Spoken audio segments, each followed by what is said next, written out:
think you were there. Got it. You know, Yeah, there I'm is. going to actually just start to read it. Councilwoman, she's a councilwoman. Oh, yeah, I got it. Thank you.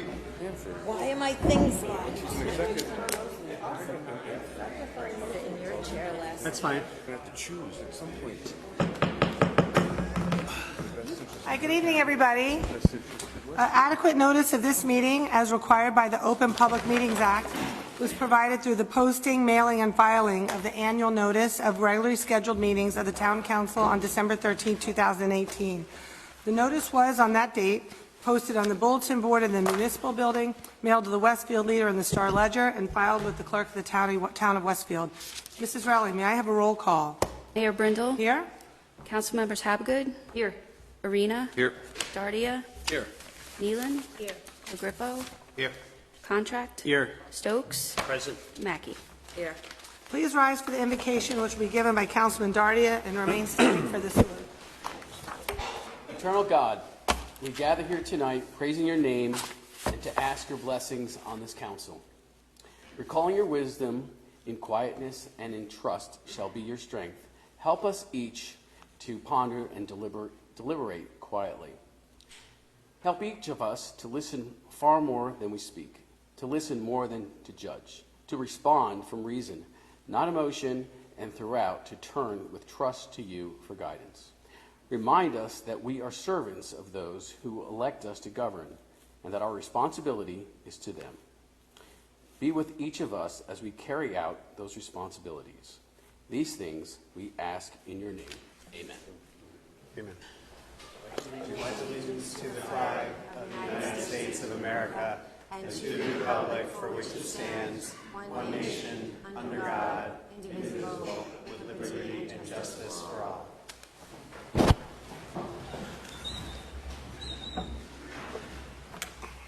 Couple of quick updates, Mayor, for everybody.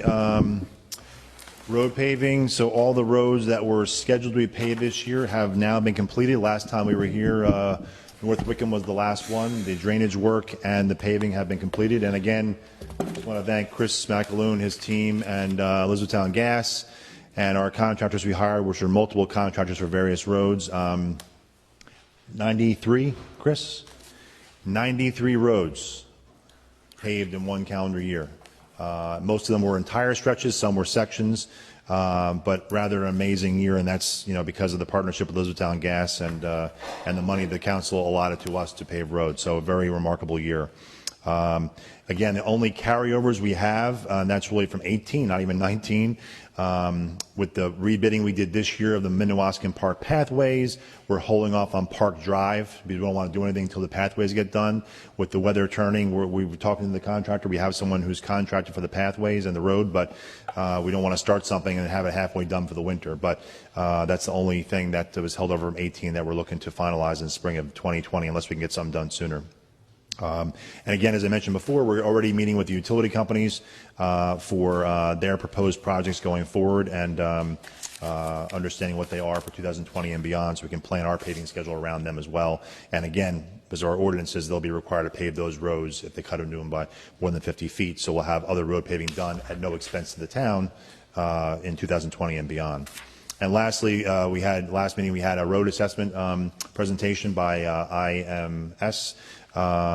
And they are still working after the meeting. We asked them to do some segmentation of roadways. In their analysis, they did things by block, which works for most roads, but some of the longer roads, when you have different PCI scores by block, we don't really pave by block. We pave by either whole road or larger sections. So we've asked them to do larger sections road and larger segments. They're in the process of changing those for us, and then we'll be able to post the summary list of every road, the segmentation where necessary, the categories of distresses that they looked at, and then the average PCI score for each road, so people can look and see where their road is, what their score is, and that'll be a list we use as we go forward in devising our paving schedule coming forward. So that's expected in the next 2 weeks, if not sooner, to be posted online. Everyone can see that. Another job that was just completed this weekend overnight was the Lot 7 North Avenue sidewalk, which was wrap up of the parking lot project over there on North Avenue across from across from the post office, Lot 7. So overnight, we had got the state permit. North Avenue is partially closed, and we were able to do sidewalk. I saw Chris out at the site at midnight on Friday night into Saturday morning, and we had a lot of challenges with that overnight, but the contractor got the work done, moved some drainage, did new curbing, paved a section of the road, but then now the extra wide sidewalk along that whole stretch of our parking lot is now completed, which is great. And lastly, leaf collection. So leaf collection started November 4th. We're already well past our first pass is over. We're just about halfway through the second pass, which is rather remarkable. Usually I live in zone 6, which is the last zone on the north side, and I always say it's a good year if they get to my house before Thanksgiving. Well, they've been by my house and they're already halfway through on the north side and the south side already. So what's really helped us is the weather has been tremendously helpful in the past 3 to 4 weeks. Very little rain, very little wind. Of course, the cold weather and wind's coming, but it's allowed our crews to get out there. Plus, we had the one Saturday. We worked last weekend to get areas around the schools, and so it's knock on wood, going very well. We will have, after the second pass is done, the full second pass. We will, of course, always have a third pass for remnant piles and so forth, and then that'll be followed by street sweepers as long as they can go with the cold weather. But again, that program is going very well, and again, we're doing updates on a daily basis, both not only over our website, but also through the Westfield Connect program, which is a push notification, and people seem to be really liking that. So anyway, that's the quick updates I have.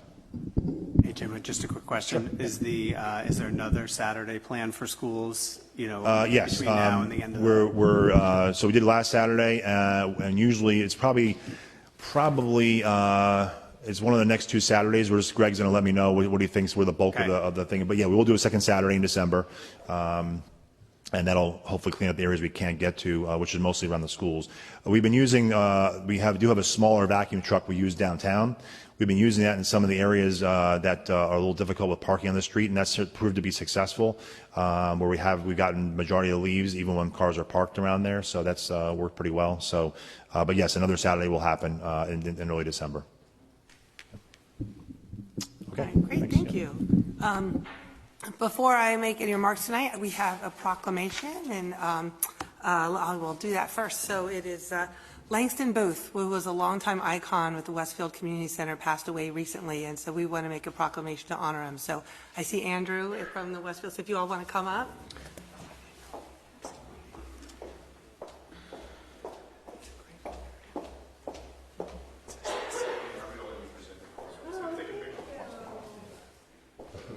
This up here.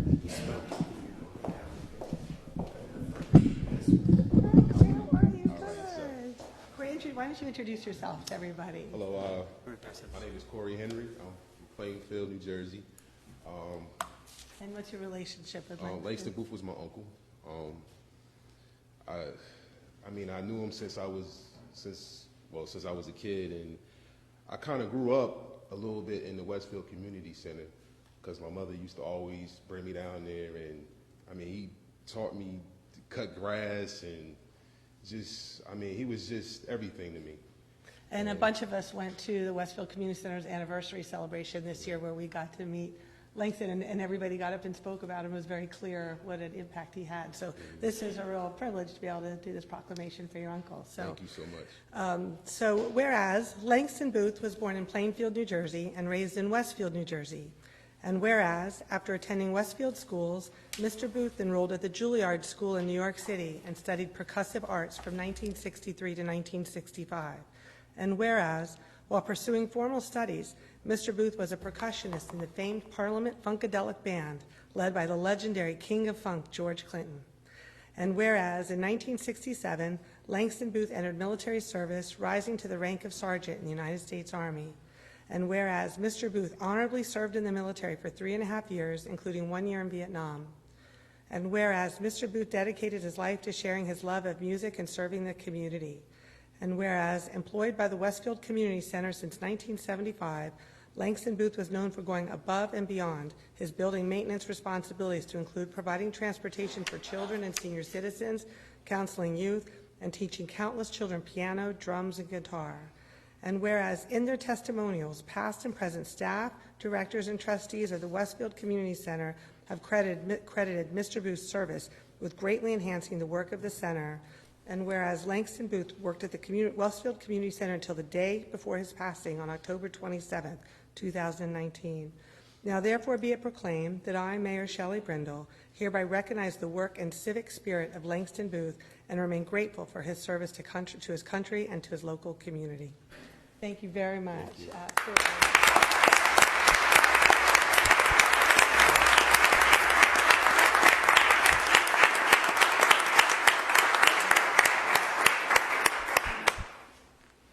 Thank you so much for being here and for everything. Thank you. And thank you, Andrew. He's on the sideline. He's president of the chair of the Westfield Community Center Board, but does amazing work over there. So thank you.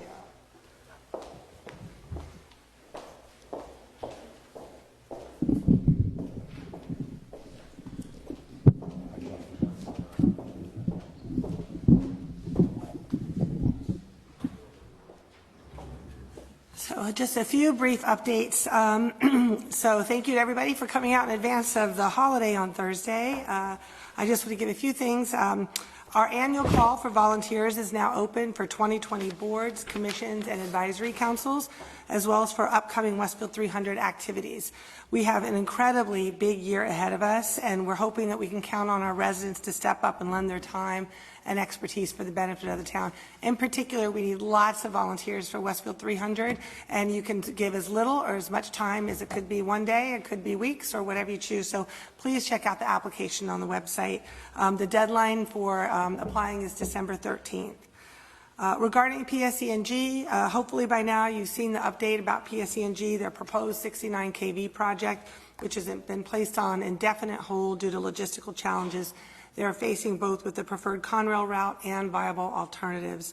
I talk to Mayor Giblin and in Cranford and Garwood, Mayor Tedisco regularly, and we'll continue to do this, and we are definitely united front and making sure that this project does not get routed through residential neighborhoods. So I haven't heard and don't expect to hear anything from PSE&G in the near term, but we will maintain all lines of communication with them as well. So, and I want to particularly thank Councilman Stokes and Contract for really serving as point persons with PSE&G and maintaining that communication with them throughout. They actually said it was a model, quite frankly, for things that they'd like to do elsewhere. So thank you to both of you for that. Thank you. It was the 7 a.m. meetings. So the 7 a.m. meetings, I think, showed the level of commitment, right? And last week, I was actually very gratified to see Westfield substantially recognized several times during the New Jersey's League of Municipalities Conference in Atlantic City. 7 Westfield police officers were recognized by the New Jersey State PBA at its annual Valor Awards for their actions at Tamaqua School this past June. It's the first time ever in the history of the town that we are awarded that. So congrats, Chief Badalora, and to your team.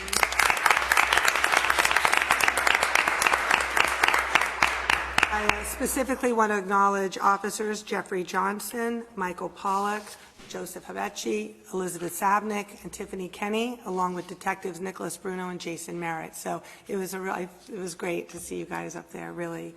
In addition, I was thrilled to swear in our Regional Health Department Director, Megan Avalone, for an additional term as President of the New Jersey Association of County and City Health Officials.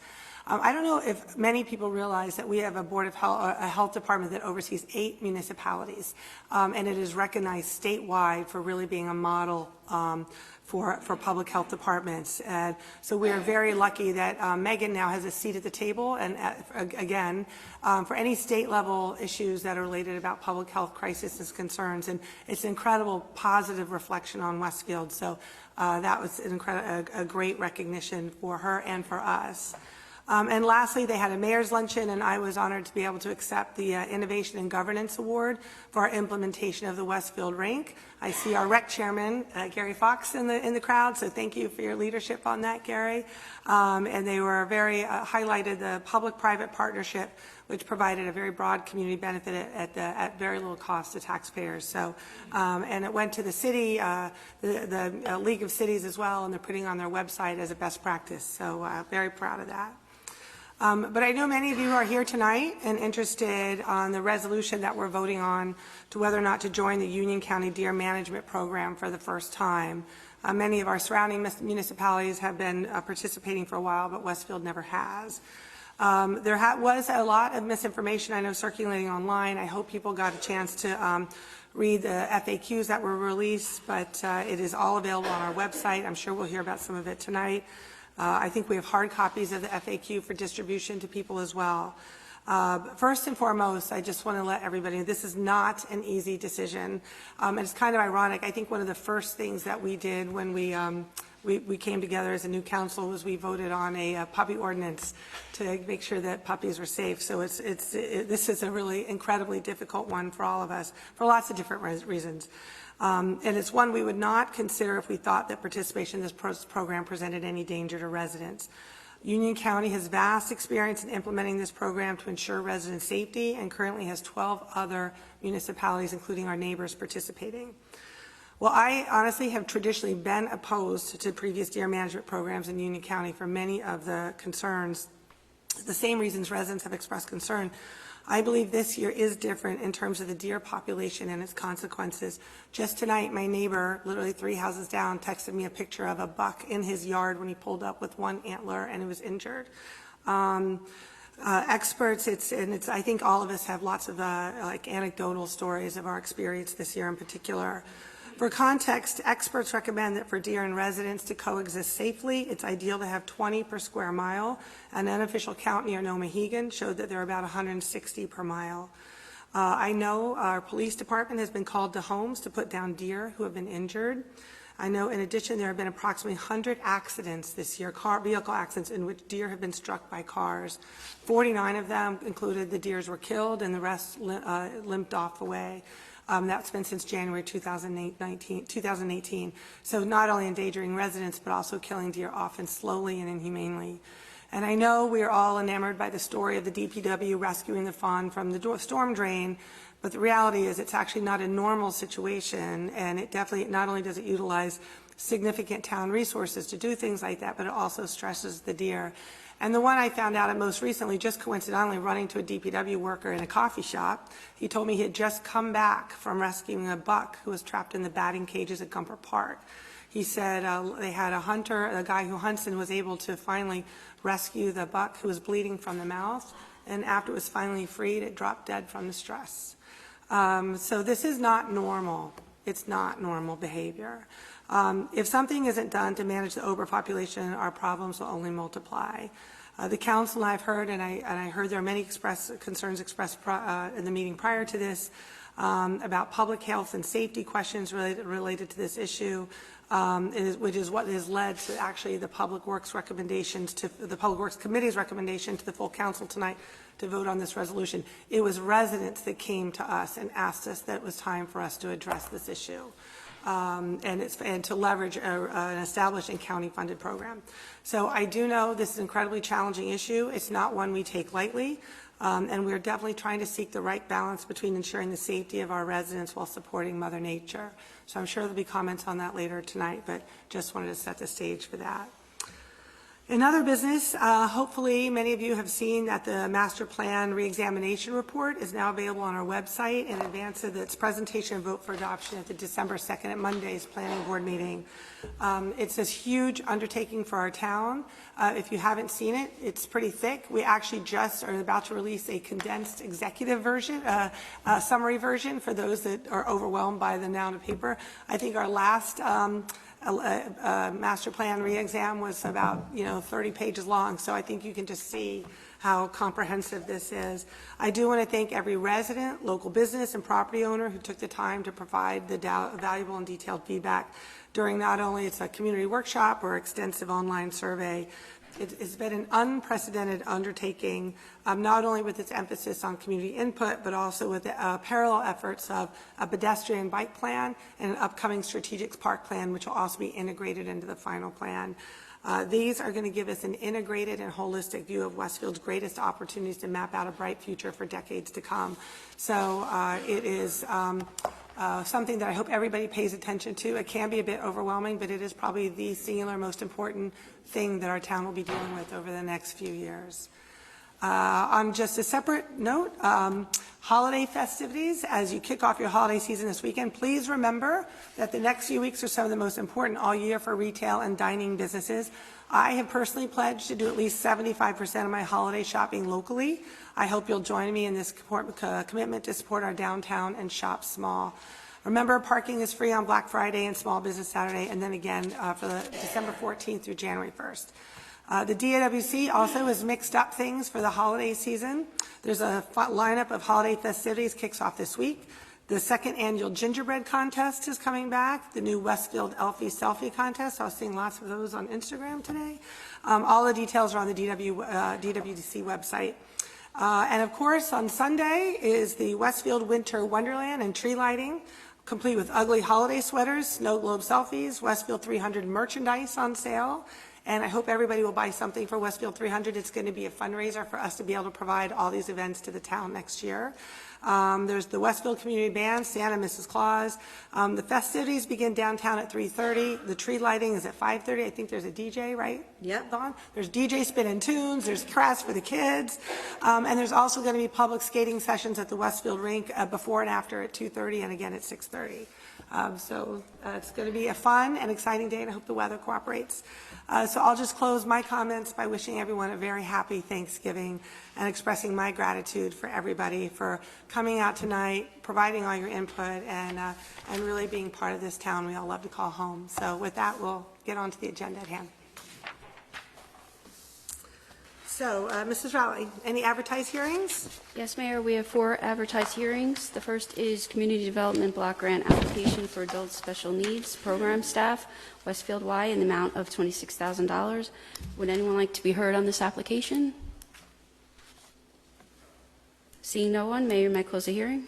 This hearing is closed. Next is Community Development Block Grant Application for an Emergency Communication Video System for the Westfield Y in the amount of $6,000. Would anyone like to be heard on this application? Seeing no one, Mayor may close the hearing. This hearing is closed. The third one is Community Development Block Grant Application for Senior Citizen Transportation Program, Town of Westfield, in the amount of $15,000. Would anyone like to be heard on this application? I just want to make a comment on this one. I want to thank Heather Ray and Don Bagardis. This is the first time we've actually submitted a community development block grant application in many, many years, and this grant is going to go, if we do receive it, to offset and supplement our senior transportation program that we run out of recreation. And so we're very excited about the opportunity. And just to remind everybody what this program is, this is federal dollars that trickle down to the state, through the county, and the applications come through the communities, through the municipalities. We hold public hearings here. We then forward the applications to the county for the review, and they dole out the money that has been forwarded to them. And it's all, managed outside the town's tax-supported budget. But I'm very excited about this particular grant, as all 4 of them are great. But this one will benefit our own senior programs, the Recreation Department. So Jim, out of curiosity, why didn't we apply for these previously? It depends. Each year they have, we have different categories for eligibility, we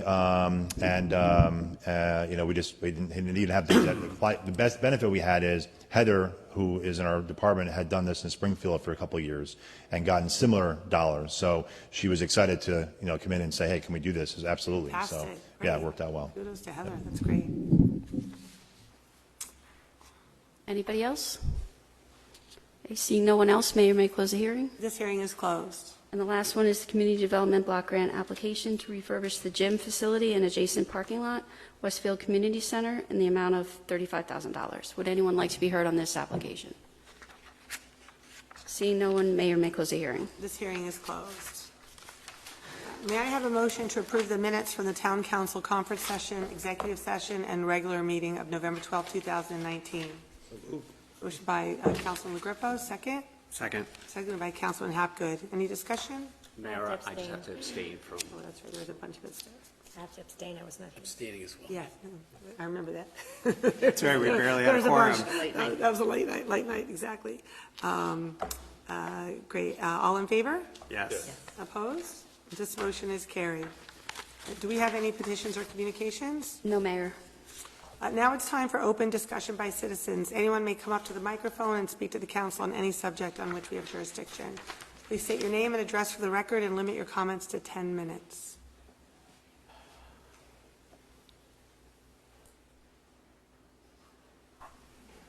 Anybody can come up. There's no order.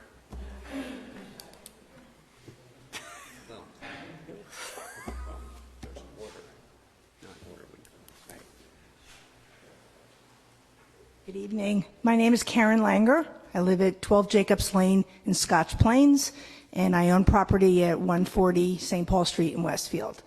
As I mentioned earlier in the preliminary meeting, my street, Jacobs Lane, backs up to the Conservation Center, and we have some concerns with regard to the possibility of having the crossbow hunters in that area. The area is not as wide as one would think because of the berm that is there. So I suppose if you feel the need to approve the culling of deer in that area, that some particular attention be paid to the location of the deer stand. The best place in my mind would be located in the recycling area. It wouldn't be, it would certainly be more than 300 feet away from any residence. We do have a deer problem. We see 4 to 6 deer a day. We don't have herds of deer, but we definitely have small groups that come through. Some of them come through from the Tamaqua Park area. And I would also like to mention it probably would be helpful to do some work along Lambert's Mill Road, cutting the grass closer between the park and the road, and on the other side by the recycling area, keeping that grass low, the whole area, not just certain sections, would kind of keep the deer from approaching the area. So that's one area that I think you should really look into. There's also, in Essex County, they have these deer reflectors along the, I think it's the South Mountain Reservation between the paper mill area that helps to blink and keep the deer from approaching the street. But in any event, the other thing I wanted to mention is that I would hope, whatever your decision is, that you communicate with residents of certainly Scotch Plains. There's Bayberry, which is part of Westfield. This would be a new area for culling, so it would really be important this year to let people know. Contact Scotch Plains Township, contact Cranford, Clark, let everybody know what your intentions are. I think that would help prevent people from wandering into the woods or being scared off by what they see. So thank you very much. Thank you very much. Thanks.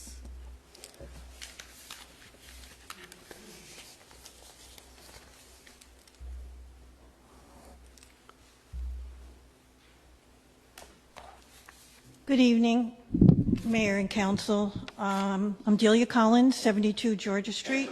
I am 4 blocks away from Maryland Street and Grandview Avenue, and these deer also come through my area. I attended the conference meeting beforehand. There were a lot of questions that were asked by many of the people in attendance. I live in that area for 50 years.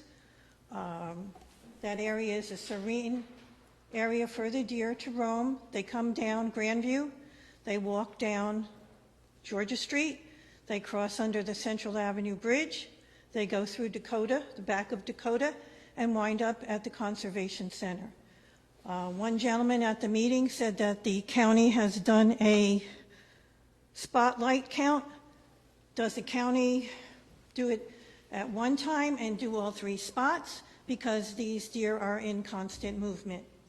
The county has had a 40-year program of 40 decades of hunting herds, and they have not decreased the herds. The area in my neighborhood of Delaware, Maryland, Massachusetts, and Connecticut back up to many homes. It is a highly densely populated area with families, children, domesticated animals, wild animals. Deer, another fact, I wanted to bring up some facts about deer bow hunting. When a deer is struck by a bow, they may run 100 yards. That's 300 feet. They may run out to Grandview, they may run out to Fairfield, they may run out to Connecticut, they may even go as far as Central Avenue, and possibly even Walnut Avenue in Cranford. Sometimes they do not die right away. Sorry, I'm trying to read all my notes. One of the gentlemen at the meeting said that there have been other deer kills in Union County. Yes, there have, but they have been on county property. The only other private property that I have heard about is at Baltusville Golf Course in Springfield. I've never heard of a town asking for town property to be culled. Okay. When a deer is hit by a bow, the only way it will die is by the loss of blood. The deer will run 100 yards, that equals out to 320 so feet.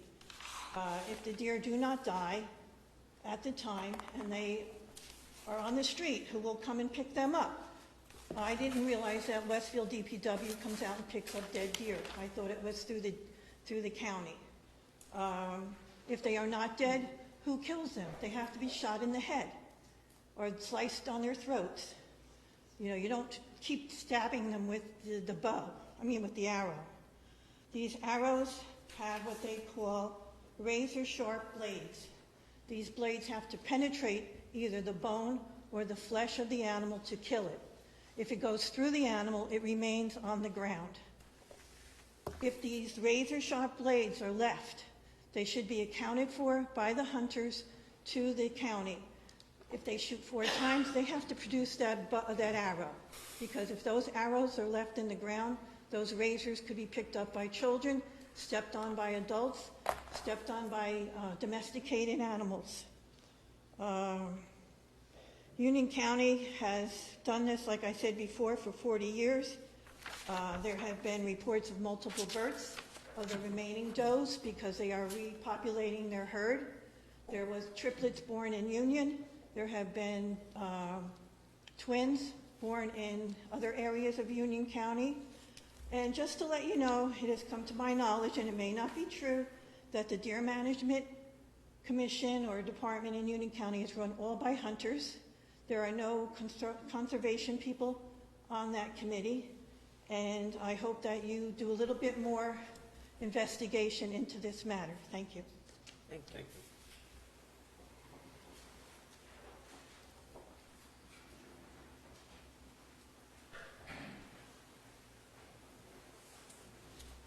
Can I move the microphone so I can see you, Mayor? I told everyone else already the story, so I'm going to talk to you.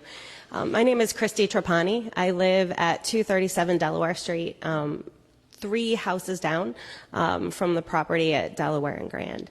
And I agree 1,000% that we have a deer problem. It's actually probably more highly populated than any place I've ever lived or any place I've ever seen. They have no fear. You can run at them, arms waving, screaming and yelling, stomping your feet, and they don't move. 2 summers ago, I had 6 ticks on my head while I was pregnant because of the way that they run through my backyard. I believe and agree that we need to do something about the deer problem. All of that said, I have severe reservations of the way that we're talking about implementing it. And the reason for my reservations is because I have been deer hunting. I was raised in a culture of deer hunting. My dad hunted for 35 years. Everyone in my family did. They asked where I grew up. I grew up in Northwest Indiana. There wasn't a winter growing up where there weren't deer hanging in my garage because someone in my family had caught one, right? So knowing this and having been hunting, I'm concerned about the amount of space on that property and how we can safely how we can safely execute a hunt. And my biggest concern is the fact that it's, as I shared, a really good day if you shoot a deer and it drops in the place where you hit it. I texted my dad and said, take a wild guess of all the deer that you ever hit, how many of them did you not have to track? And he said, honey, if it was 50%, you know, I'm overstating it. And my concern is what happens when a deer runs to a place where it's comfortable, which is probably going to be my backyard. One sat and watched me mow my lawn for 30 minutes this past summer. It's a place that's nice and cozy to them. So what are we going to either require or allow when a deer leaves the forest in which the hunters are supposed to be hunting? Is that person allowed to go track that deer into a populated area? And when he encounters it, what are we going to require or allow that he or she do to finish that animal? I wouldn't expect, because we're not allowing firearms in the woods, we're not going to allow firearms there. I'm concerned about allowing someone to fire a crossbow again in a residential area to finish an animal. I'm concerned if we ask the hunter to use a knife to finish the animal for the safety of that hunter. And it doesn't sound like this is something that we've considered. So I'm hoping and asking that we do our diligence and ask these questions to make sure that we have a plan, we have rules, and that these rules are well communicated, explained, understood, and followed by the men and women that we're going to ask to hunt in these areas. I'd also ask the town council to look to the county for the comps on the size of spaces where programs like this have been executed in the past. My concern is that with a 150 to 300 foot requirement for a tree stand to be placed from a property, my best estimate, and I don't think anyone knows the linear dimensions, the length and width of that property on Delaware and Grand. 150 to 350 or 150 to 300 feet into that property, to my estimation, puts you in the middle third of that property. And what that means is that you're sitting in the middle of a property, either shooting straight down at an animal where it's hard to get a clean shot, or firing out. And I'm concerned with anyone firing out towards homes as they're trying to take down an animal. Alternatively, if you're going to ask what we're calling volunteers, people that we're going to hand tags to come in and shoot a deer, that's the way that I hunted when I was young. You don't take the deer where you have the best shot and the greatest likelihood of killing that animal. You aim for the biggest deer and the one with the biggest rack, even if it's even if it's not the best shot that you've got. And so if our aim is going to be to take the greatest number of deer, I'd ask us to consider whether using a volunteer program is the best way to accomplish that, or if we should potentially institute some other sort of program with professionals, or I don't know, I've been thinking about this for 2 days, that might have a greater likelihood of actually accomplishing the goal of taking down the greatest number of deer.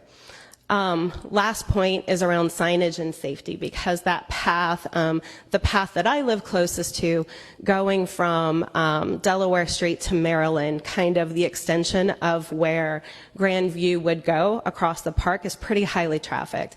It's highly trafficked by couples on their morning and evening walk. It's highly trafficked by people walking their dogs. And the time of day that they walk is before and after work. And that's dawn and that's dusk. And that's exactly the best time of day to shoot a deer, because that's when the deer are going to eat.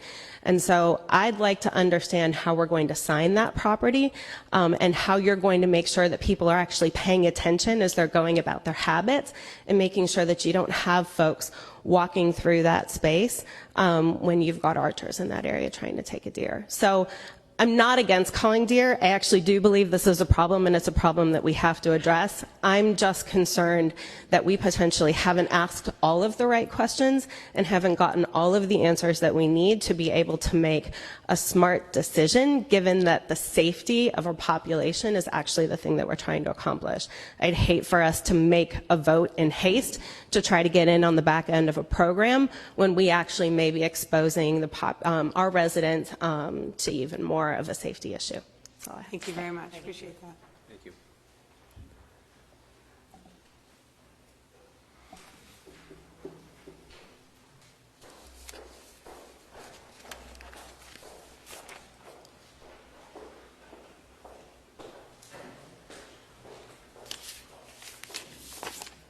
Good evening. I'm Darielle Walsh, 1715 Grandview Avenue.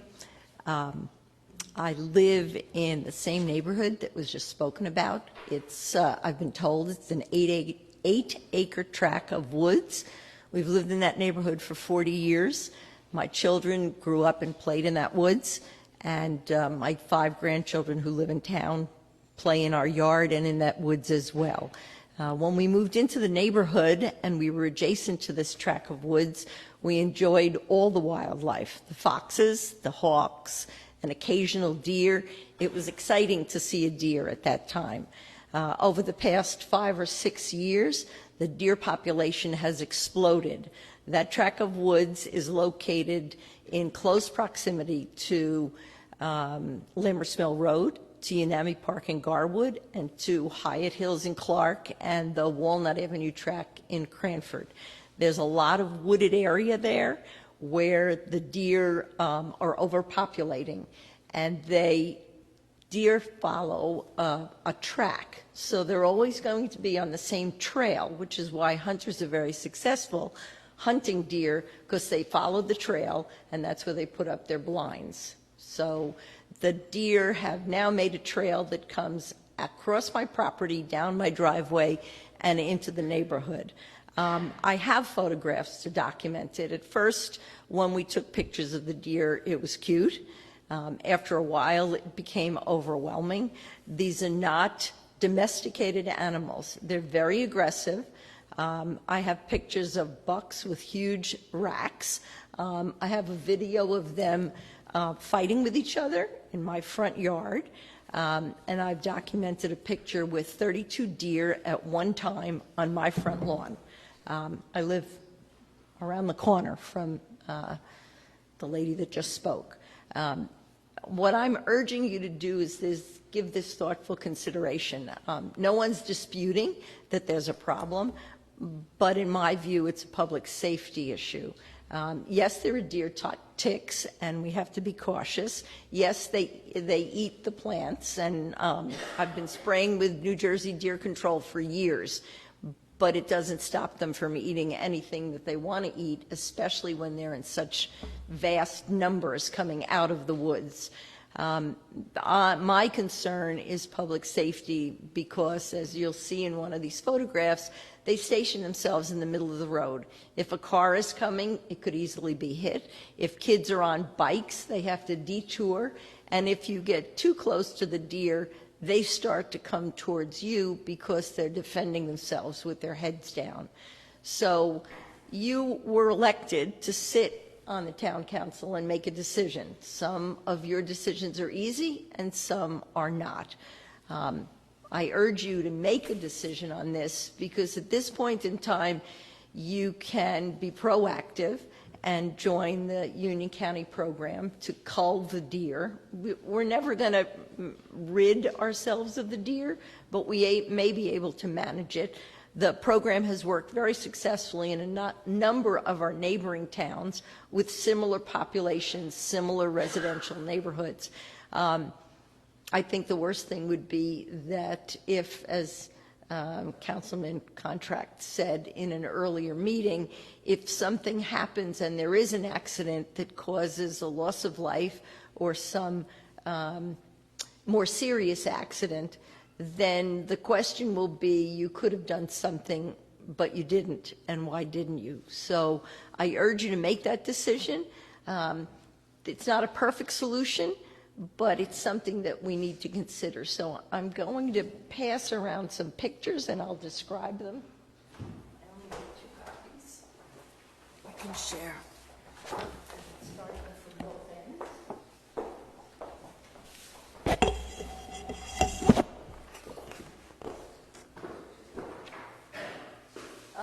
The top picture on the left and the one on the right is a deer this spring that was eating close to my deck. The third picture, which I didn't take, was when the deer came up the 2 steps and ate the begonias off the deck. So they come close to us. They have no fear anymore. They don't maintain a distance. The next picture in the middle on the left are the deer on recycling day, and what I couldn't capture was the recycling truck with the 3 men on the recycling truck standing there drinking coffee because they couldn't get the deer to move out of the road. Meanwhile, neighbors were trying to leave for work, get their kids off to school, and they couldn't because the deer were there. The picture on the right is a doe. My neighbor that lives right through the woods in Cranford, this is taken off of her deck, and the doe has 3 fawns. They can have multiple births, and so I spoke with representatives of the county way back in June and July, just asking them what I as a resident can do, and they said that with the number of deer in this particular tract of land, that they will double in 18 months. So if I have 36 deer at this point that I've counted, there'll be 60 in a year and a half, and multiply and multiply. The bottom 4 pictures are the corner of my house looking towards my neighbor's house, and I wasn't able to capture these. This is all different times. This isn't all the same day. I wasn't able to capture all of them, but we counted 32 at once. So it is a problem. It is an issue. Everyone made very valid points tonight, but I'm urging you to make a decision to do something because this needs to be managed. Thank you. Thank you. Thanks. Thank you. Just hold on. Okay.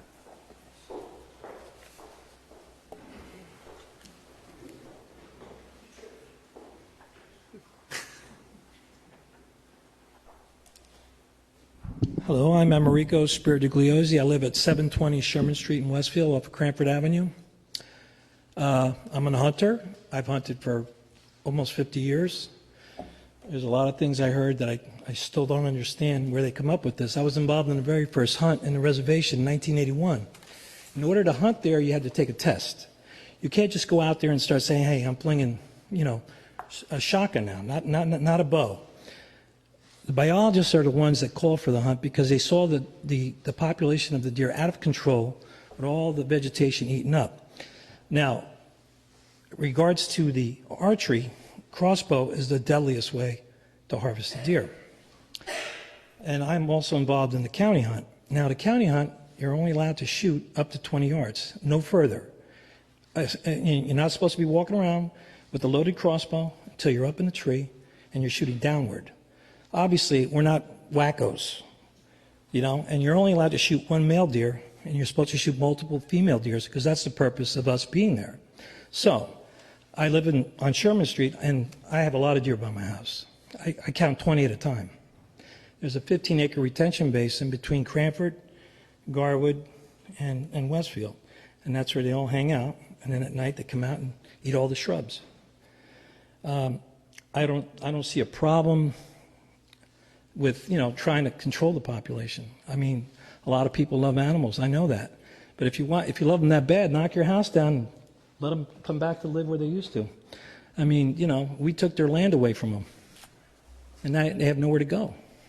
So I think that something should be done because if you don't control it, I mean, I have one that comes to my house every night. He's got a broken leg. It's dangling. I call him Bugsy, and he's got a broken nose. I have videos of him. I mean, this close he comes to me because he can't eat. When he bends down, all the mucus is coming out of his nose because he can't eat when he bends over. That's why I got to hand feed him. I have a picture of a video. A woman in Garwood was kissing him. She actually kissed his head. So to get that close to a big buck, I mean, this thing is this big.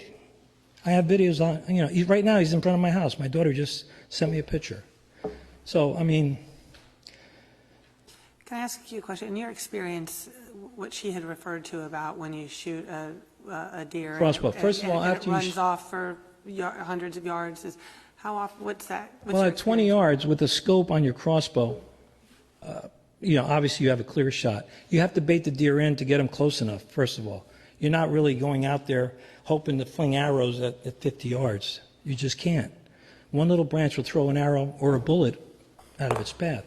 So you're supposed to bait them in and control them to come to that area. Once you do that, you get them out of the neighborhoods and get them into your zone. Once you get them into your zone and you shoot into the ground after you harvest the deer, you're supposed to retrieve your arrow. And if you can't, you got to look for it until you find it. So no kids are going to get cut up on it. Kids could get cut up riding their bicycles in the park when they fall on the street, on glass. So, there's a lot of things that I heard tonight that were disturbing. In your experience, and we did get some data from the county, but in your experience, how often do arrows fell the deer? How likely is it that they'll run off after being hit by an arrow? Well, first of all, they usually go probably 20 to 30 yards, depending on, obviously where they hit. Obviously, at 20 yards, you're talking a 400 foot per second arrow. That's my crossbow is 280 pounds of pull. 280 pounds. Wow. That's a lot more than what I weigh. And, sometimes when it's freezing out, it's even hard for me to pull back. The arrow goes right through. And, everybody thinks when you die, you just die like that when you get shot. Even if you get shot in a vital area, as a human, you're not going to die right away. You usually pass out, then you die. Because you pass out for, loss of blood, and then you die. So, any other questions? Thank you. We're good? Yeah, thank you.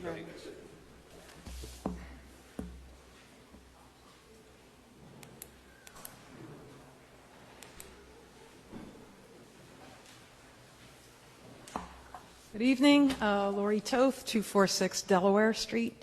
I'm a neighbor of Darielle and Christy, who spoke earlier. I feel like what I wanted to say, my thunder has been stolen already. I'm not going to repeat things that have already been said. But I came here tonight. I made time for it, so I just want to express that. I've been actually living in Westfield since 1991. Up until 5-6 years ago, I never saw a single deer. I feel like I live in jungle habitat. It has gotten ridiculous. Something does need to be done. Things like Lyme disease, I'm starting to hear a lot more about when that never existed in these suburban communities here. And that, among many other things, does deeply concern me, so I just wanted to express my support.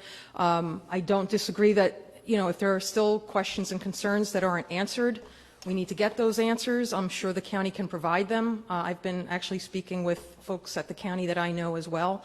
And I do believe there are good answers to all these questions. I just don't know what they are personally.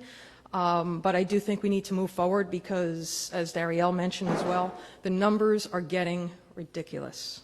We do see dozens and dozens in groups at a time. It's just not sustainable. Thank you. Thank you. Thanks. Thank you.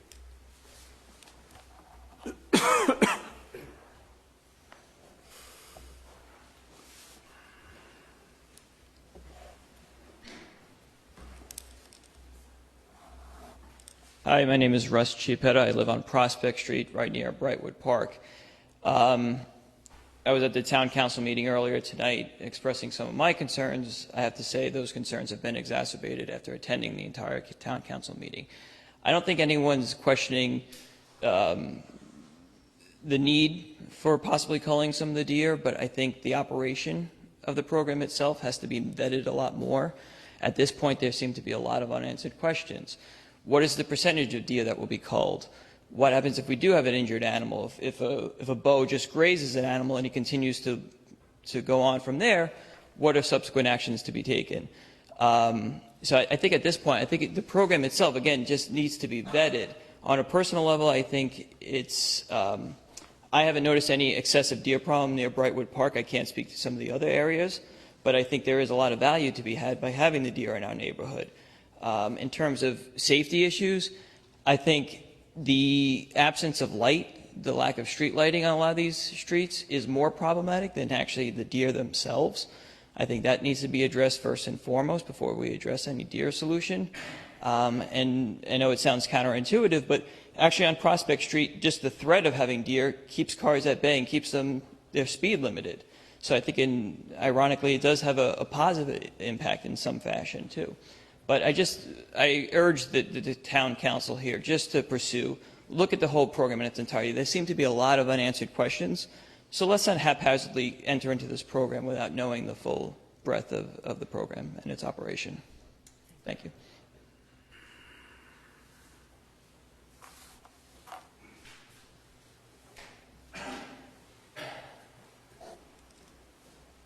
Good evening, Mayor Brindle, Town Council. I also spoke at, my name is Ross Katz, I live at 4 Pine Court. I also spoke at the conference, so I'm not going to belabor some of the points that were already made. I just want to briefly just state that there were a lot of comments made tonight, and one answer that has not been given was what happens if an animal does get shot and, or with an arrow and then takes off. We don't have a direct or clear answer as to how many, what percentage can potentially take off and run, how far they would run, where they may wind up. I live off Lambert's Mill Road. One of the areas that's seeking to be culled is the Conservation Center. It's in close proximity to a very busy street that's dark at times. I drive it at night when I come home from work. There are deer there. I wind up going 25 miles an hour. I slow down if I see the deer. I wind up not hitting a deer if I see them on the side of the road waiting to cross. And I think that there was a hunter here who had addressed town council and the mayor tonight, and he was asked about what happens, again, what happens if a deer is hit and could they take off? And the answer was given was, well, you know, from a short distance of 20 yards, I think it was, with a powerful bow, the animal may not die, it's going to bleed out, but it still didn't address the question, is that animal going to take off? And as I expressed before, I am not a hunter. I've never hunted in my life. But I don't know what happens. You know, I had spoken to a hunter who said, you know, if you hit an animal, the arrow can go through the animal and it does take off, and it's shocked, it's scared. We're worried about public safety. I'd really be worried, you know, fear for my life and for my kids' lives if this deer takes off shocked and scared, runs into a public place or into a busy street with an arrow. And the last thing I'll say, just in terms of a humane way of dealing with this problem, is this the most humane way of dealing with it? I spoke to a hunter who told me that if hit by an arrow, the animal essentially can eviscerate itself when it's running away, scared. I question whether this is the most humane way of doing it. And the very last thing I promise I'll say is this in fact going to solve anything? Whether we cull 10, 15 deer over a 2-month period for whatever time period we do it for a few hours a day, is that really going to address the problem? I don't dispute there's a deer problem. We have hundreds of thousands of deer in the state of New Jersey. And I don't have really opinion on them one way or the other. But it seems to me that if you have a deer problem, it's probably going to take thousands of them to be culled, and that culling 10, 15, 20 deer isn't really going to solve the problem. So I don't really know what this is going to address at the end of the day. Thank you very much for your time. Thank you. Can I answer that last question? No, unfortunately, once you come up, you can't. No, actually, afterwards, you can address it.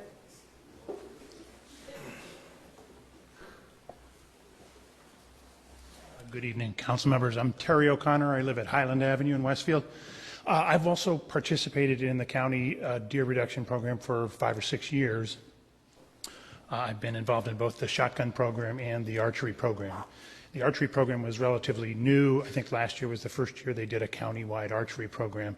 And the point of the archery program was to extend the season under the state's rules so that we could have the opportunity to cull more deer, because in the past we've harvested a couple hundred deer a year in all the various parks, and that has been successful, at least in stabilizing the population. And I'm not sure that it's possible to do a whole lot more than that. We've had year after year of hundreds of deer removed from the herd, and the population still wants to continue to grow. I think the counterfactual is if you don't do it, you're going to have hundreds more deer every year plus all their progeny, and the problem will just get bigger. I've done both shotgun and archery, and they have remarkably different effects on deer. Well-placed shot with both will kill deer with high certainty, relatively short. Deer run whether you shoot them with a bullet or an arrow, generally speaking, unless there's a shot that, it's an unusual shot that drops a deer in its spot. It's almost never happens with a bow and arrow. So you shouldn't be under any illusion that these deer, you shoot them with an arrow and they drop in the spot. But typically deer I've shot where I made the proper shot run 20, 30 yards. None of them have ever left the wooded area where I've hunted for them. I've tracked every deer to completion. I've taken every deer out. I've never lost an arrow. So also you should know this is an evolving program. The restrictions in the program for hunters like us have gotten seriously stricter over the last 5 years. We're now required to qualify with both weapons every single year instead of every 3 years. With the shotgun, you essentially get one chance with both to show that you're an expert marksman, that you can hit a circle 3 inches big from 20 or 40 yards away. Mistakes are going to happen in programs like this. Deer are going to run in an 8-acre parcel. Some deer is going to run in somebody's yard. I think you ought to be thinking about what's the program. Can we get local residents to give us approval to come into their yard to retrieve the deer? I've never lost a deer that I shot that I didn't track and remove from the woods in the proper manner. So if you're taking the proper shots, if you're well trained, if you're skilled, it's a risk that you take in a program like this. But the other risk is that you don't do anything and you have the problem that you have now. Can I ask you a follow-up question? So in your experience, so if the deer is shot with an arrow and runs, do you have to do anything else to fell that deer, or they just they die 20 or 30 yards away in your experience? Tell my kids this. I don't know if you've ever stabbed yourself with an X-Acto knife or a sharp knife. At first you really don't feel it, and then you look down and you're bleeding. That's what a sharp arrowhead does to a deer. The deer doesn't realize what's happened. They're mostly spooked. When you shoot them, the arrows literally go right through 95% of the time because the crossbows are very powerful. They do run because they're spooked, but a well-placed shot will generally mean they can't go more than 20 or 30 or 40 yards. They lose so much blood so quickly with the crossbow technology and the arrowheads that what they do is they run somewhere and they lie down and they generally die in that spot. And you track them from the blood trail and you find them there and then you bring them back and process them. Have you ever hunted in an area this small? I have not. And I wouldn't begin to advise you on an 8-acre parcel. Right. If it's 150 feet in every direction to yards, it's a tough problem to solve. Right. You could do it with a shotgun. You have a better chance of them dropping in a spot, but then you have shotguns going off in the woods where I don't think the neighbors like that any better. Yeah, it's a small area. It's a small area. Brightwood's a bigger area. Brightwood looks to me on the map like shouldn't be a problem, shouldn't be an issue. A lot of it's fenced in. You can place stands in a way so you can generally predict where deer will run when you shoot them. They'll run towards the thickest, nastiest stuff in the woods is what they typically do. And so if there's thick, nasty stuff, you don't set up there. You set up someplace close and they'll run that way. Are you familiar with the spotlight studies? Or? I'm not more familiar than with what the counts revealed. I didn't participate. Okay. Great, thanks. I'm sorry, I have one last question. Are there any recommendations that you think we should pass along to the county and inside of this program that we're considering based on your experience? So I think you have to decide what you're trying to do here. The county, is, like this council, has both sort of political aims and, in this case, a deer reduction aim. And the county program has this natural tension that exists between hunting rules, which we have to follow, that are designed to conserve deer populations, and the deer reduction program, which has the exact opposite goal. So we do things like you can't shoot bucks because the state doesn't let you do it. County wants deer reduced, so it reduces half your opportunity to reduce deer if you can't shoot bucks. So I'm not sure what advice I would give them. I think that this is, as I understand, is a pilot program, and I would see how it goes and plan to iterate as you get results and you see what happens. If 100 deer run out of the 8-acre parcel in people's yards, then I probably wouldn't do it next year. And that's my personal opinion. If I lived there, I wouldn't want that happening in my yard. But it may be that people don't even notice. Where I hunt, I've never seen a pedestrian come through where I am. I haven't had any problems with interactions with people. But you know how far deer roam from where their, I guess, habitat? Like I live on Tudor Oval, and we have deer on Tudor Oval. Certainly hundreds or thousands of yards they wander during the day. I have friends who are in the hunt with me who have cameras, and we see the same deer in cameras a mile apart sometimes. So they spend a lot of time moving around. But I see the same deer on my camera sometimes 10 times a week. So basically, if we concentrate on one area, it doesn't necessarily mean it's going to solve the problem. You should expect this to be like a balloon a little bit. We used to hunt in Lenape and Nomahegan, and when you only hunted Lenape, they all ran across the street in Nomahegan, and you couldn't find any in Lenape, and you go to Nomahegan, they all run across the street the other way. So they get it right away. Deer understand when they're being hunted in an area, and you can harvest a lot of deer early, and it gets a lot harder after that. Thank you. Great. Thanks.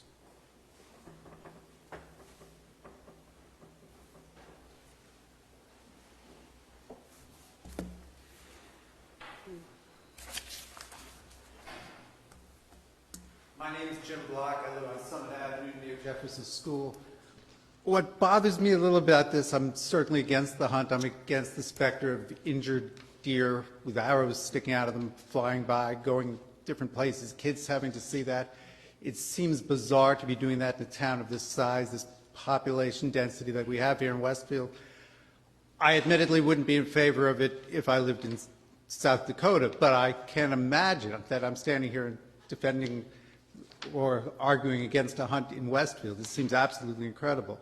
What bothers me a little bit, and my wife also, is that one of the things we look forward to in this administration is transparency. Yet we had only 2 days, and I, more than a normal person, look on the Westfield Facebook page, and I'm looking at this, and this just came out now, 2 days ago. The lack of knowledge by the council members on what they're voting on seems obvious. We don't seem to know the details of this or what we're going to see, whether we're going to see just success and reduction in the number of deer, which seem to be problematic in some areas. I'm out all hours of the night because I work during the evening as an ER nurse. So I'm a night person. So I'm out jogging when I'm off or biking at night. I see 2 deer here, 5 deer here. I do see more than I did. I've lived in the town since 1969, grew up here. There were deer car collisions back when we moved out here. They used to pick them up and bring them. The guy from Terry Luzou in Scotch Plains would get called, and he would pick them up in the 70s and the 80s. It was happening. There were people that were hurt in deer car collisions back then. I don't believe that's been the case, luckily, recently. But unquestionably, there are more of them. But I looked on the county website page, and it already, here they talk about, on the handout we got, what the deer management program in Westfield is considering. Yet it's already posted on the Union County page. They list the dates that it'll occur in Westfield. So I always get, it makes me wonder, was this already decided that this is a fait accompli? Or is it still up for discussion? Or are you guys still deliberating? Then why did the county even put it on the website already? You're saying the dates are already on the... Yes, it's listed under the Union County. It says Westfield municipal and county properties. So when I saw that, I'm like, do these guys even really care? Am I wasting my time even going to the town council meeting if this is just a rubber stamp? I agree there's a problem. There may be non-lethal situations. I was looking online. I didn't have a lot of time to research it because the meeting is tonight. I know everybody wants to do the right thing. I don't see this damage to the understory that people talk about taking place where the deer are deforesting it. I don't think people have a valid complaint to live in a place like Westfield, move here like New York, from New York like my family did, and then say the deer are eating my rhododendrons, so I'd like to kill them. No, plant something that's deer resistant, or spray them like we do with pepper spray. It works sometimes. We basically adjusted our plantings. I don't see them tons. I guess you live near Jefferson School. I know where you live, Mark. I go through there, jog down your street 1 in the morning, 2 in the morning. I'll see 3 or 4 deer.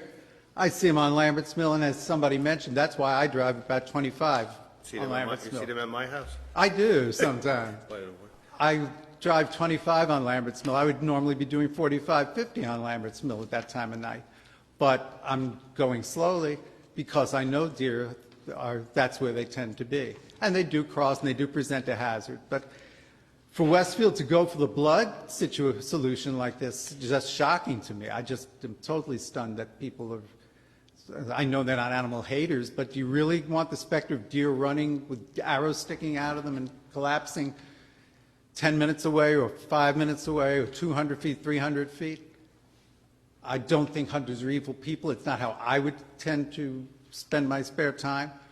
But I've known hunters. I've had good friends that were hunters when I used to be on the rescue squad in town for many, many years. I had hunter friends, but they all, when I was active in arguing against the Union County hunt back in the 80s, and every one of them, except for one that I can think of, said I would never be hunting around here in these local towns. It seems bizarre.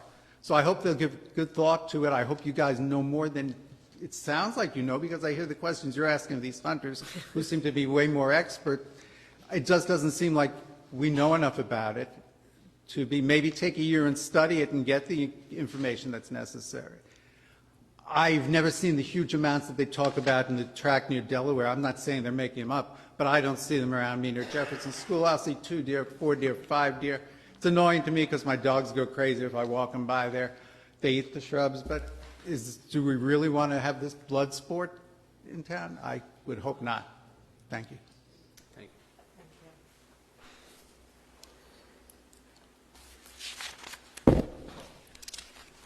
Anybody else? Hearing none, no further comments. I close this portion of the meeting and I move to bills and claims. Councilman Hapgood.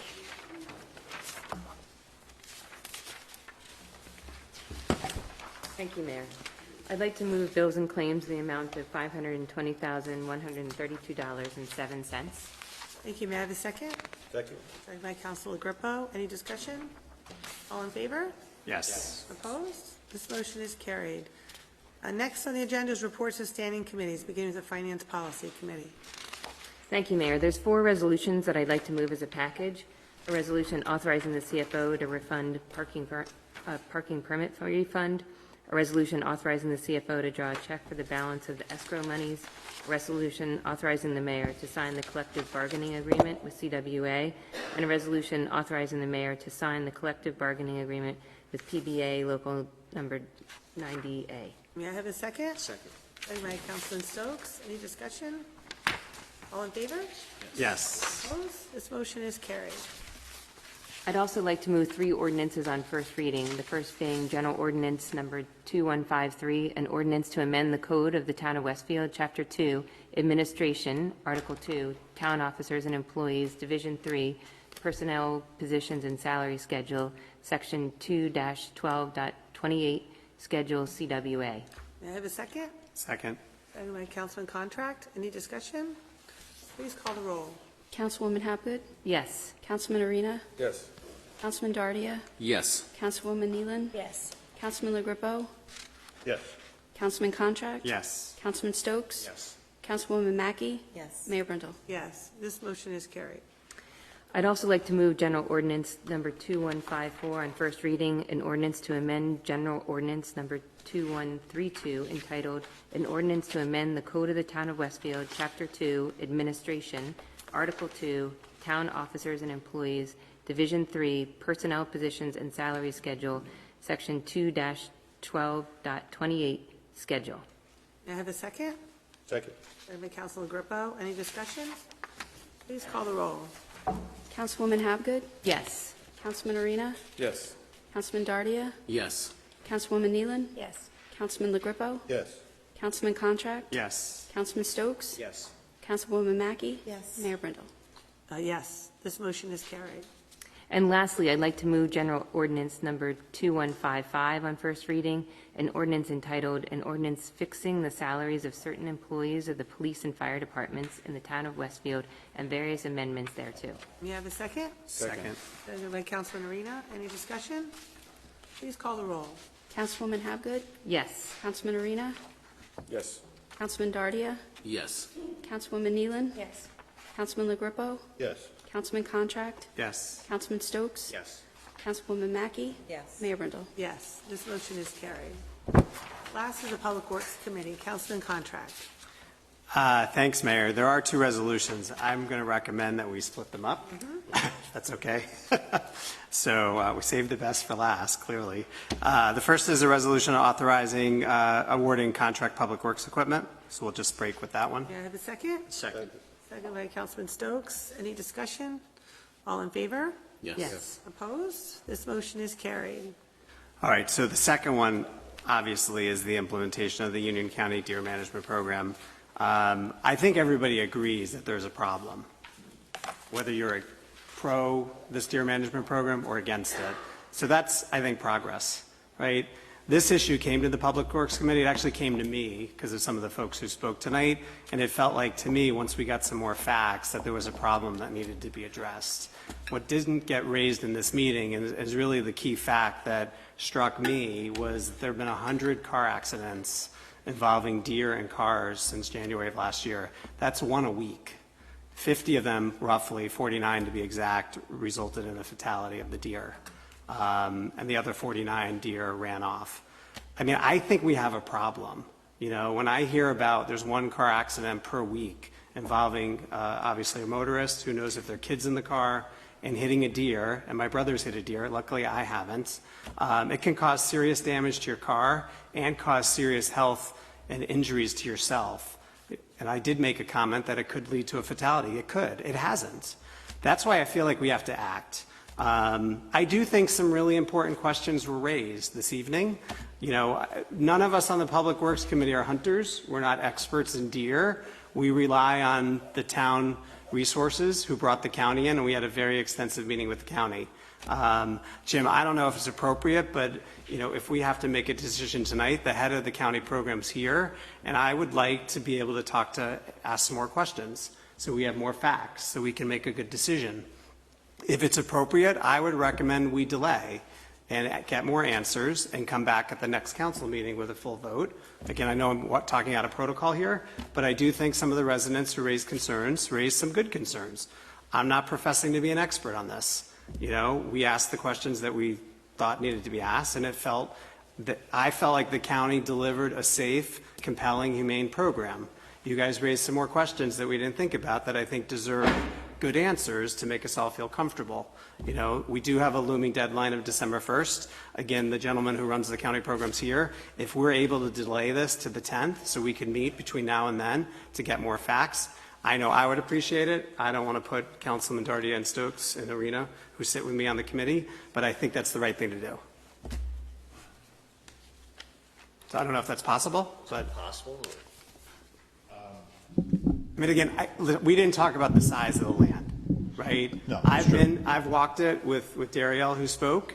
You know, it's hundreds of yards between her property and I guess it's Cranford across the way. I don't know what deer hunting means in that tract of land. I didn't talk to the county specifically about that. I would love to walk that plot of land with somebody from the county and talk about it. Guys, we want to make sure this is safe for you.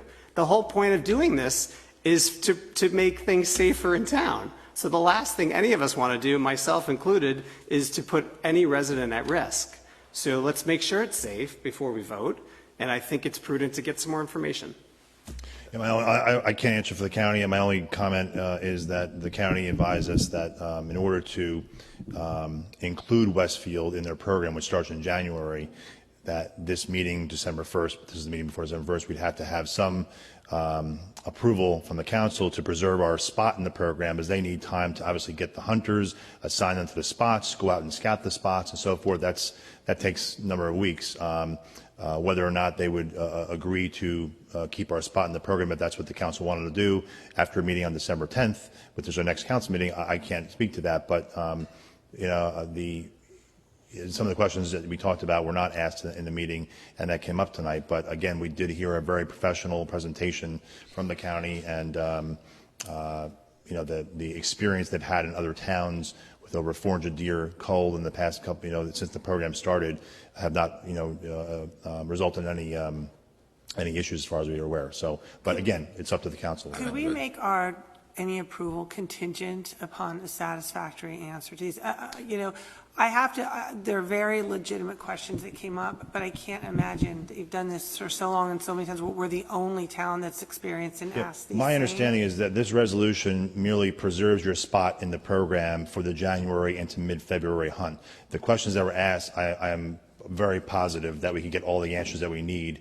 And if for some reason that the council is not amenable to doing something, we could pull it out.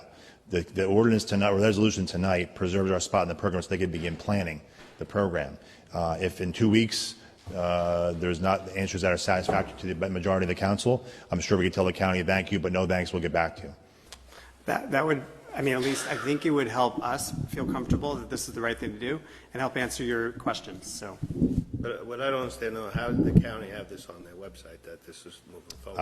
I don't know.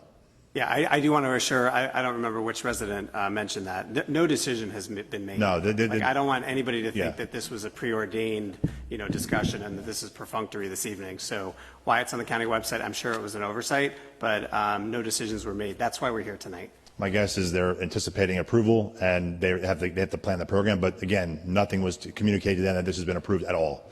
So that was on their own end. Yep. So this is to preserve the spot, and we have the right to pull out if we're not satisfied with. Yeah, and that again, you're asking me the question, I'll give you the answer I think is right. I mean, obviously, I can go back to talk to the head of the department tomorrow morning and ask them. I'm sure they would be willing to work with us. And I just think I have to presume that we're not the only people and only town that have anticipated or asked these questions. I think what might be unique, I'd be curious to ask the county, is the 8-acre size, and if they have done a hunt in a similarly sized property and how that was managed and what the experience was. He did explain to us that it's not uncommon that towns have joined and pulled out because of questions, public concerns, et cetera. So that has happened, not just in this pilot program, but in the other programs in the past. So that's not something they would be surprised about if that happened. If we have someone from the county here, can we bring them up and ask them questions? Again, this is a public comment portion. He's here on behalf of the county to observe. I'm not really in this. I'm not in this spot to put him on the spot when he's not prepared for that. It wouldn't be fair to him, I don't think. So he's here to listen to the concerns, so that if we did go for the program, they can make those adjustments in the program. And I'm very happy he's here. He's hearing it firsthand, rather than me calling You tomorrow can tell morning. that to the residents. The county has absolutely heard what their concerns were. No mistaking what they heard tonight, so that's for sure. So. as somebody who sat through that presentation, I can honestly tell you that we were okay with them moving forward and presenting, but after what I have heard tonight, and I agree, we do have a deer problem. We also have a public safety problem with the deer, but with the questions that I heard and what residents have brought up, and with my record of looking into things thoroughly, I am not comfortable voting for this program. I'm not. Just one other thing to add. In the resolution, it does state that if indeed there was approval, there's a shared service agreement, as there would be for anything we do with the county, that needs to be executed. So that can be held until we get the right answers. Obviously, it's got to be very quick from a timing perspective if indeed you want to join the program this January, but that is something we have the ability to hold up if we want to. Mayor, so you wouldn't be comfortable voting for it, even contingent upon us getting I'm comfortable not with these? comfortable right now. I I feel just that I wanted to do not have clarify. enough answers for me to make an educated decision, but that's me. Okay. And that's the way I've always Yeah. been. So for me, I would not feel We'll have to comfortable weigh voting. that against the fact that if we wouldn't vote now on a contingent basis, then the next opportunity is a year later when the deer population is going to be double. Right. So Why don't we take the vote? I mean, we have everyone here. Oh, I'm sure we will. I never actually said, so I was posing a question about could we, to some extent delay to get more information. I'm comfortable with voting yes, subject to getting more answers and regrouping, right? And feeling comfortable with it. I think we have a problem. The other fact that I wanted to mention that really struck me is the deer population doubles every 2 years. So if we have a problem now, it only gets worse. So if 100 accidents have occurred, that could be 200. And guys, I think we have to do something. So there's no perfect answer here, and just in life, there's never a perfect solution. But I do think this is a solution that's worked in other municipalities and something that we have to try, because there are no other methods. So people have raised, can you trap them and move them? It's against state law. Can you, whatever. I will speak to this, David. They have tried to do programs, hold on, Councilwoman Mackey, they've tried to do programs, particularly in Staten Island, where they're trying to, stop the reproduction, and it hasn't worked. And they're going to go back to a deer management program with either shotgun or archery. So I do think that we have to get answers, but I'm comfortable moving forward, subject to getting those answers, with the right to pull out in 2 weeks. I just want to expand on that. Certainly, if anybody, I really appreciate everybody speaking out tonight, and if somebody has an alternate solution, I personally spoke to a company that had an experimental program on Fire Island where they used birth control, and I was very excited to perhaps have a more humane solution. And the owner of the company said, sadly, it ultimately was a failure. We worked with the county. Staten Island tried deer vasectomies, and I thought, well, perhaps this is something that we could explore. We are seeking an alternative, and if there's somebody that knows of anything, we have a problem. Public safety is at stake, and we would all prefer to do this in a painless way. So if anybody is an expert and has something substantive to bring forward, we'll certainly hear it. And I'm relieved to hear that we will be voting on the possibility to participate, but it leaves a lot of space for us to get the answers that we need. Everybody spoke eloquently, and you raised excellent questions, and I appreciate having the opportunity to participate and get proper answers. So thank you. I too would like to comment and say that I do appreciate everyone's comments and thoughtful concerns. I think we definitely heard from both sides here, and the pros and cons are definitely understood. I would also, prior to tonight's meeting, I was handed this document, the Community-Based Deer Management Manual for Municipalities. It's authored by the New Jersey Department of Environmental Protection, Division of Fish and Wildlife. Apparently we can find it online, and I hope that we can provide this website where others can find this document. And it's very informative.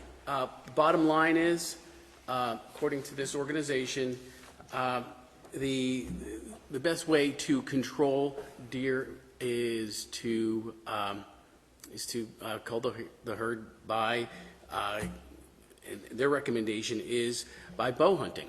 So I think that it makes sense to advise this document, to go by it, and I'm prepared to vote this evening.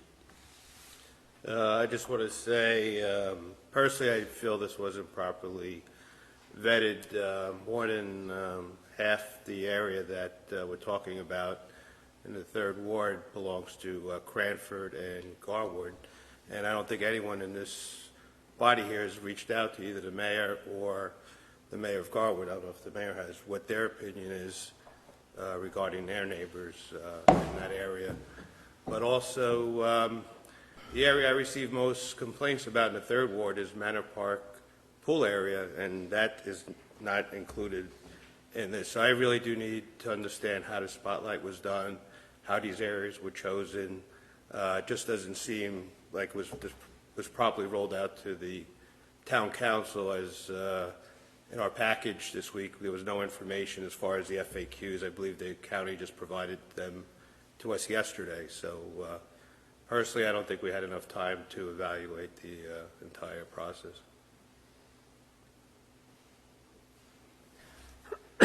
Okay. So going back to, so we're voting on a resolution to authorize the implementation of the Union County Deer Program, right? With the opportunity to reject it pull out of it. if we don't get the answers. But if we do reject it, who has the say to reject it? This body here, or it comes to another vote, or how does that? I'm sorry, what's the question? No, if we're voting, if we do have an out, who makes that decision? Would it be the council to take another vote, or? So let me just give you some information. So the reason it's on the county website is because the county, and not just Westfield, other communities, in order for them, this is all timing, just like you as a governing body, the county is a governing body. They have to prepare documents, prepare plans and stuff like that ahead of time. So they include towns under the shared service program in anticipation or contingent upon each town deciding to be in. So that's why it's up on the website, and that's why they've already approved a shared service program contingent upon your decision. If you don't decide, no shared service program. If you decide to join their program, then they send documents, execute documents, so forth. So what that means for this purpose is if this town council wanted to table this till December 10th and vote, we still could get in the program for January 1st. Or you could vote tonight to preserve your rights, to your question, Mark. Then in the next 2 weeks before the December 10th vote, we could share the information that we've learned, the questions that have been asked, and the council could, approve it at that point to stay in the program or do it. But we could go to December 10th, according to the gentleman that's here tonight, if we needed to. Jim, I would just like to ask, for those who are against the vote this evening or require more information, what else do you need? What information would be enough to So for instance, convince you? So we hear that deer just don't fall, right? We hear that our plots of hunting areas are smaller. So then we hear someone come up, well, they'll run 20 yards, and it's 30, and then it becomes, 20, 30, or 40. So we just keep hearing how it, expands. And we're dealing with residents that could run into their backyard, and then they have young children, and they may see this happening, and what kind of effect does that have on our youth? Or people are walking through these parks, and we may put up signage, but we're so densely populated, even with humans in this town, that it could run into a situation that may not be ideal. Yes, they say that they've been doing it for years. I just don't feel comfortable. I get that, and it's all theoretical at this point. I would just say it's all theoretical. The suppositions, the facts are, though, as Councilman Contract pointed out, so many accidents in the past year, and expected to occur in the next year if we don't do something about the herd. So to be honest with you, driving to the League of Municipalities, I saw a lot of deer carcasses on the side of the road and accidents also. It is a state problem. I'm not denying that. I'm just looking at safety. Can I make I think that's the funny, we're all talking about safety, right? Right, So yes. we're all talking about safety. It's just a matter of the best means to achieve it. I just make a suggestion. I would suggest that if I understood what you just said correctly, Jim, is that we vote on this tonight with the ability to reaffirm that decision on December 10th. Does that sound correct? Yes, no, town attorney? Or should we just table it all? I think, completely? Shelley, it's safe. I would prefer, Table it? I think we should just delay. Okay. I think we should meet with the county again, and maybe one or two of the participants, the archers could join. Mike, Doug, and myself, and Frank. Frank, I don't think you were in the meeting originally. So we have 2 weeks, and I'd like to meet and get more information. I think. I would make the argument that I think the whole town council wanted to be present for the presentation. I don't know what's appropriate. Can I ask a question? So who's the Public Works Committee? You, Frank, Doug, and Mike. Yeah, Dawn, you did a bunch of research on this. I frankly am shocked at the lack of transparency. This is the first I heard about it, and I would love to have been able to vote on this tonight. I would never support something that requires sending bows and arrows in a very densely populated town. It's unheard of that this is the first time somebody sitting on council's heard about this when it's such high stakes. I mean, I think I would love to have been able to vote on this. Quite frankly, I'm embarrassed that we're now just here trying to figure out, we're learning more from the audience than any of us know. I think this was totally mishandled, and there was lack of transparency. I don't know why we weren't told about this before the day we had to vote on something that requires killing animals in a town in a close proximity to other people's yards. I mean, these are basic questions that I think should have been asked. And I'm just surprised and I'm embarrassed that we are now just finally backtracking and double-stepping to try to figure out what to do. Well, with all due respect, Councilwoman, I do think we have a committee process, and I actually do like to credit the 4 members of the Public Works Committee that have been working on this. Really? And Councilwoman, honestly, things come up in committee and then they're brought to the council. It was in your packet, right? Yeah. So the FAQs should have been released last week. Fortunately, the county didn't approve them. We couldn't post them or release them. I want to clarify that the research I did well predated this coming, and it was just as a result to my constituents reaching out to me and us seeing a lot more deer in Ward 4. So David will tell you that when this came out, I said, oh, David, I actually have done some research, and Jim will tell you that I reached out to Jim probably a year ago about the deer vasectomy. So well, with all due respect, I expect that if something of this magnitude is to be voted on, you have more than 24 hours to figure it out and to discuss it and have the audience provide more information. Joanne, that's our process. Our process is we bring it to. I understand that. You've been doing that all year long. Tonight's process is actually the way it should play out, if you ask me, which is a resolution's brought forth, the public's invited to comment, and we decide what to do. I actually think it's a prudent process that we delay because some good information came out tonight that we learned about, and I don't see a problem in that, and I don't think it's lack of transparency, and I don't think you're not if you're ill-prepared to vote, it's because you didn't read your Oh, packet. no, that's not true, David. I Right? was prepared to vote. I am prepared Well, to don't vote accuse no. us- I'm not accuse- accusing you. I'm just saying That's that what we it's knew coming that across no one as. here knew the answers to the basic questions that I think were germane Okay, to well, for the making sake- this presentation. Okay, Just one thing, the transparency, let's forget about us, but some people out there are saying transparency, not just us, so that's important that we're transparent to them. So that's just my comment. Mayor, just to answer your question, maybe I won't answer very well, but there's various ways you can move forward on this.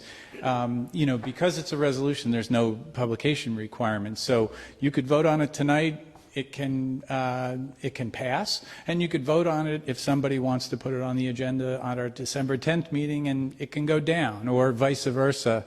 Or if you wanted to, this is not the cleanest way to do it, and not a way I would recommend, you could make a vote contingent upon getting certain information.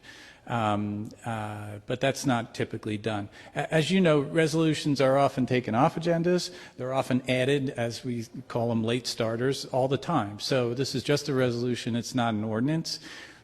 If you're asking my advice, my suggestion would be that you get whatever answers, get whatever questions asked and whatever answers you can get, and put this back on the December 10th agenda. I will say, though, that there are some questions that are not going to be answered in any event by December 10th. Whether a deer dies in 30 yards or 40 yards is not going to be something that's going to be easily answered. So I would suggest you get whatever questions you have together, and if you want to pull this from the agenda, you're certainly entitled to.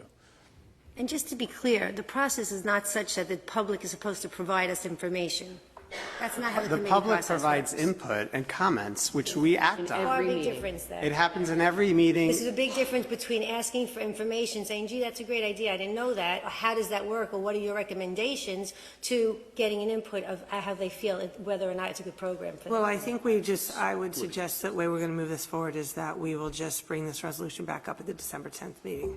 And in the meantime, we'll address specifically what questions we specifically want to address. I think our town attorney is correct that some of them we're not going to get answers to, but I think we can certainly use examples from what other municipalities have done who have probably experienced the same thing, and we can speak to that specifically in the next one.